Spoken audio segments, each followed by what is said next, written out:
Bonjour à tous et bienvenue sur cette chaîne qui vous parle du monde physique, de la psychologie ou de la métaphysique. Depuis quelque temps, je me concentre un petit peu plus de nouveau sur le monde physique et essaye de vous donner des informations pertinentes sur des petits outils qui sont intéressants pour vous équilibrer. Toujours dans ma tête avec cette optique du yin et du yang. Je suis Sébastien Lièvre, naturopathe, et je pratique la tradition taoïste chinoise orientale depuis l'âge de mes 23 ans, ce qui m'a donné matière à beaucoup de réflexion et surtout d'expérience. Et depuis très longtemps maintenant, je partage ces connaissances avec vous, généralement par des conférences, et puis depuis un an, un petit peu plus sur YouTube. Aujourd'hui, nous allons parler de la dépression. C'est la partie 2. Dans la partie 1, je vous ai expliqué qu'il y avait deux types de dépression. La dépression endogène et la dépression exogène. La dépression endogène, c'est tout simplement quand dans votre famille, eh bien, il y a une génétique de dépressif. C'est-à-dire que vous allez vous réveiller le matin et vous savez déjà que vous allez être déprimé pendant quelques jours. Et puis, il y a la dépression exogène. Là, c'est quand vous affrontez quelque chose qui va être très difficile et qui va finir par vous épuiser et vous allez entrer dans un processus de dépression. Donc voilà, bien faire la différence entre les deux. Et aujourd'hui, nous allons parler d'une vision un petit peu différente de cette dépression, puisque je vais vous faire entrer un petit peu dans un monde différent qui va vous expliquer que la dépression est reliée tout simplement à un phénomène de solitude. Cette solitude, moi je parle souvent du bocal, est un système qui se met en place lorsqu'il y a des choses autour de nous qui nous posent des problèmes. Si ces choses nous posent des problèmes, eh bien elles vont avoir une tendance à l'intérieur de nous, dans notre psychisme, à nous enfermer. C'est pour ça que je vais vous parler vraiment beaucoup de solitude, parce que c'est vraiment dans cette compréhension de l'enfermement que la dépression va vraiment pouvoir complètement s'épanouir, parce que si l'on regarde le monde, on peut le voir sous toutes ses couleurs, et en théorie, on ne devrait pas basculer dans un phénomène de dépression. Il y aurait toujours quelque chose qui pourrait venir nous équilibrer. Je vous rappelle une chose, la nature est parfaite dans ses notions d'équilibre. Pas dans le sens qu'elle est tout le temps dans l'équilibre, mais que quand il y a un déséquilibre, eh bien, elle va vous fournir une autre pièce qui va permettre de rééquilibrer le souci en question. Donc, dans votre tête, si vous avez des conflits, ce que j'appelle moi des conflits, du style j'ai besoin de la vérité dans ma vie, j'ai besoin de la justice dans ma vie, j'ai besoin que l'on fasse attention à moi, j'ai besoin d'exister. Voilà, tout cela, c'est ce que je vais appeler des conflits. Et plus votre mental va se focaliser dessus, plus vous allez vous enfermer. Et du coup, vous entrez dans une forme de solitude qui, à terme, va mener à une dépression. Dépression et solitude, pour moi, sont totalement liés. Quand vous êtes au milieu du monde, comme un petit oiseau, généralement, vous n'êtes pas dépressif. C'est quand vous allez vous renfermer sur vous-même, dû à des causes exogènes ou endogènes, c'est là que la dépression va pouvoir s'installer. Alors ce que j'aime bien prendre aussi comme image, c'est la caverne de Platon. La caverne de Platon, donc c'est Platon bien sûr qui a exprimé cette façon de voir les choses, qu'il avait tenu lui-même des pythagoriciens. Et l'image est assez juste, je vous mets une petite incrustation.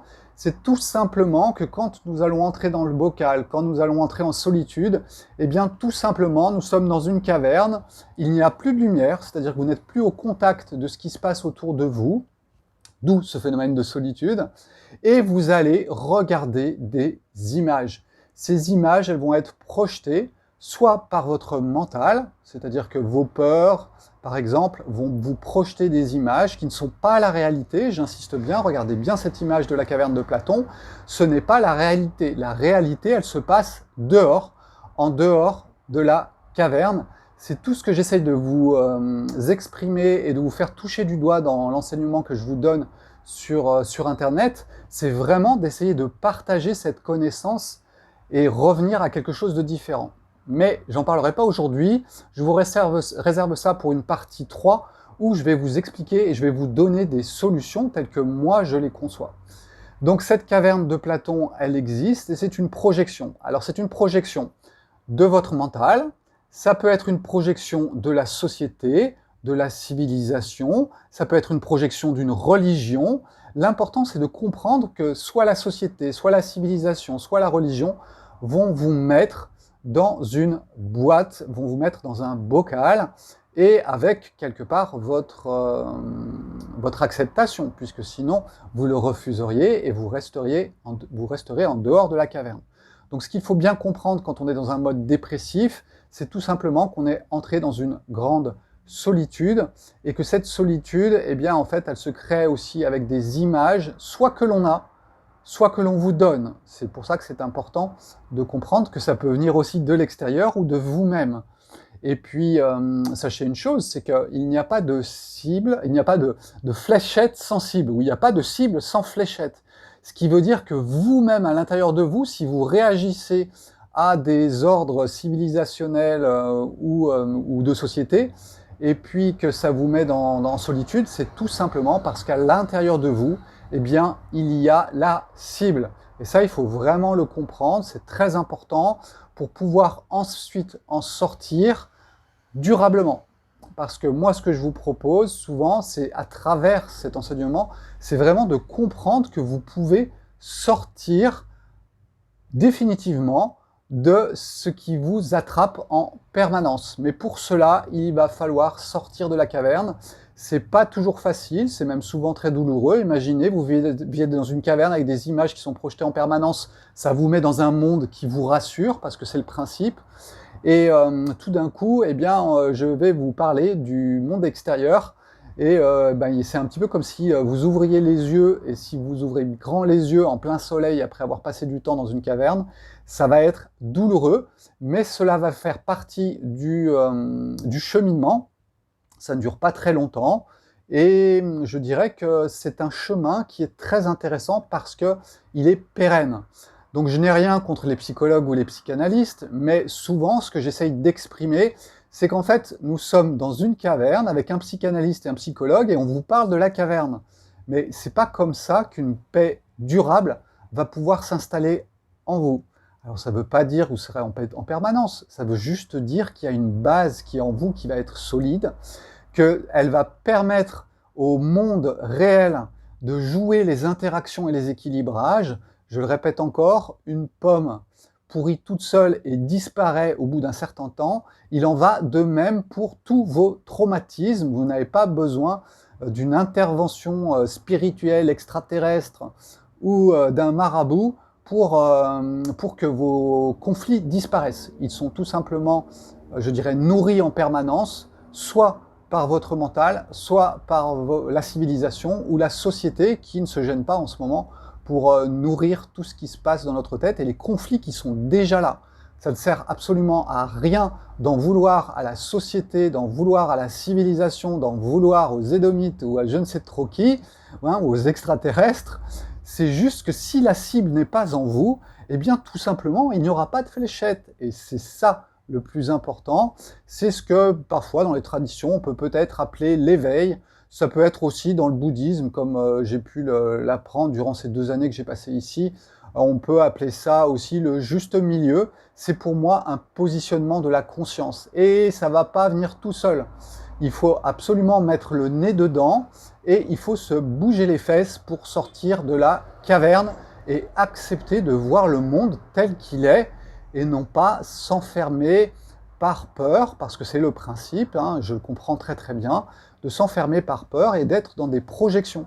Et ces projections ne sont pas le monde et vont continuer d'augmenter la solitude et tous ces phénomènes de dépression que l'on rencontre aujourd'hui. Je pense que nous avons atteint des sommets par rapport à cela. Si la dépression est le premier facteur des arrêts d'indisposition du travail, c'est tout simplement parce que nous vivons dans un monde totalement artificiel qui vous a mis, et nous y sommes mis, dans une caverne avec des projections. Ces projections nous rassurent face à des peurs que nous avons. ce qui est proposé généralement par les vraies bonnes anciennes traditions, c'est de sortir de la caverne. Alors bien sûr que le bouddhisme actuel ou toute autre religion a fonctionné dans la civilisation et dans l'époque que l'on vit. Donc ne cherchez pas dans les religions actuelles des portes de sortie, il y a peu de chances que vous en trouviez une, sauf si vous êtes proche d'une personne qui a eu la chance de pouvoir sortir de la caverne et qui donc va le passer, le transmettre à travers, je dirais, sa façon de parler ou sa religion. Je vous rappelle une chose, c'est que dans le bouddhisme, par exemple, le Bouddha avait, entre guillemets, interdit toute prière sur quelque chose, de mettre en avant un personnage, et tout cela, bien sûr, a été transformé, puisque même le Bouddha, on en a fait aujourd'hui une statue.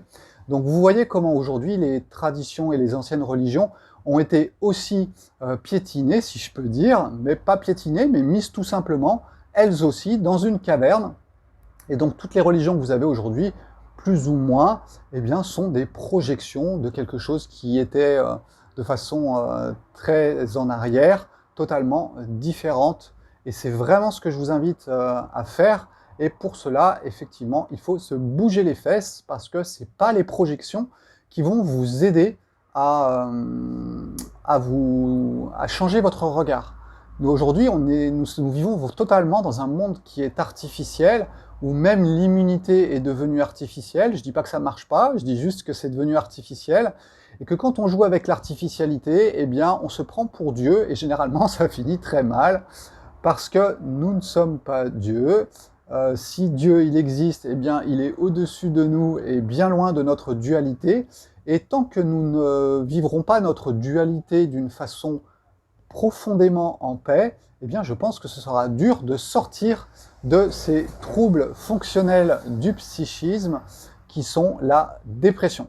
Voilà, je tenais à vous dire ça aujourd'hui parce que je pensais que c'était important de vous donner une autre dimension, un autre visage à ces phénomènes de dépression, et je résume tout cela en 2 secondes. La dépression est un phénomène de solitude poussé à son maximum, qu'elle soit endogène ou exogène. Alors bien sûr que dans le cas endogène où c'est votre famille et votre ADN, eh bien ça va se passer un petit peu différemment, mais il faudra passer par les mêmes petits cailloux du début, et ensuite ça va travailler sur d'autres niveaux, puisque l'on parle à ce moment-là de transfert d'ADN. On n'est plus dans le monde d'aujourd'hui où juste vous avez vécu des expériences difficiles et ça a créé des conflits à l'intérieur de vous.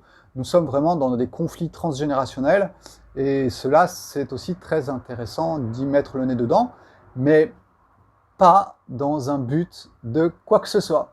Encore une fois, redevenez un étudiant de la vie, et vous verrez que la vie va faire les choses pour vous.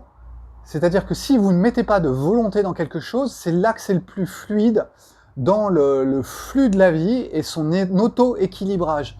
Et croyez-moi sur parole, par expérience, que c'est le chemin le plus court. C'est aussi sûrement le plus difficile, dans le sens où il faut que votre ego apprenne à lâcher. Il faut aussi revoir cette phrase qu'il y a plus à oublier qu'à apprendre, parce que tout ce que vous savez ne sont généralement que des projections. Moi, ce que je vous invite à faire, c'est faire table rase de tout et rester sur le strict minimum. J'ai pas trouvé mieux que le taoïsme et surtout la vision du yin et du yang. Je suis absolument pas religieux pour un sou. Par contre, j'ai rejoint effectivement cette tradition ancestrale qui présente la vie le plus simplement du monde. Je peux aller en Australie, je peux aller en Amazonie, je peux discuter avec n'importe quel homme sur cette planète qui ne possède aucune, je dirais, science physique naturelle ou je ne sais trop quoi, et je pourrais parler avec lui du féminin, du masculin, du chaud, du froid, du jour, de la nuit, parce que c'est universel. Et c'est pour ça que pour moi, cela reste le chemin le plus court. Le plus difficile dans le sens où il faut vraiment arriver à tout lâcher, tout ce que vous savez. Ensuite, si vous voulez, vous retournerez dans les labyrinthes du savoir, mais vous aurez la clé. Et c'est exactement ce que je vous propose. Passez sur mon site internet sébastienlièvre.com et vous aurez un petit peu plus d'informations sur ce que je vous propose, en sachant que toutes les vidéos que je vous fais depuis 1 an, eh bien, ça vous rabâche ça en permanence. Alors bien sûr que quand on fait ça online, c'est un petit peu plus personnalisé, mais vous avez déjà toutes les informations. Donc petit à petit, je redonne encore des informations, en 15 minutes cette fois-ci, alors que d'habitude j'y passais 40 minutes. Comme ça, c'est plus court, c'est plus simple pour vous. Et si c'est le moment pour vous de cliquer sur quelque chose, eh ben, allez-y, foncez. Parce que la vie, généralement, est magique. Hein. Si j'ai appelé ma chaîne YouTube à Vidae Magica, c'est pas pour rien. C'est tout simplement que la vie est magique dans le sens de ses équilibrages, de ses attirances, de ses répulsions. Et si notre mental veut bien nous lâcher un petit peu les baskets, eh bien, nous irons beaucoup mieux avec une bonne paix et il retrouvera sa place qui est de donner nos couleurs. Moi, j'ai les couleurs de Sébastien dans sa programmation et c'est ce que vous voyez à l'écran aujourd'hui avec mon t-shirt vert, avec mes cheveux longs et puis ma façon de m'exprimer qui est totalement celle de Sébastien. Voilà, ne refusez pas votre individualité, c'est très important. L'ego a le droit d'exister, mais il doit être à sa juste place et non pas prendre toute la place et diriger le projecteur. Voilà, ciao ciao, sur ces bonnes paroles, passez une bonne fin de journée et puis à bientôt, ciao.